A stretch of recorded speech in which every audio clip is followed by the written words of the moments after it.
नमस्ते दोस्तों, एनबीएफसीज के बारे में कुछ ऐसा बताने वाला हूं जो शायद आपको नहीं पता होगा। एनबीएफसी का मतलब होता है नॉन बैंकिंग फाइनेंशियल कंपनी।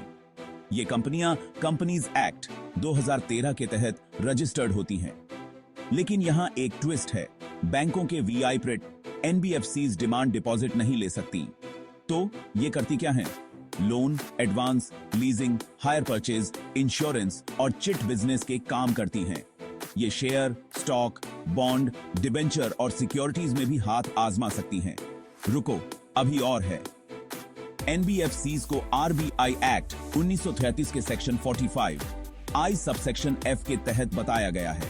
इसमें कोई भी फाइनेंशियल इंस्टीट्यूशन शामिल है जो कंपनी हो या फिर नॉन बैंकिंग इंस्टीट्यूशन हो जो डिपॉजिट लेने या लोन देने के काम में हो।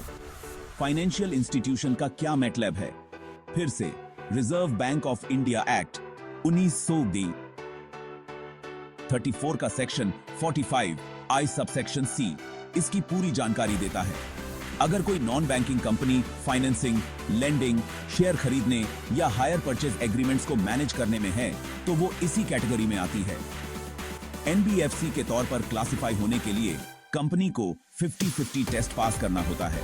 इसका मतलब है कि उसके टोटल एसेट्स का 50% से ज्यादा इनएचआई फाइनेंशियल एसेट्स ऐसी होना चाहिए और उसकी ग्रॉस इनकम का 50% से ज्यादा इन फाइनेंशियल एसेट्स से आना चाहिए।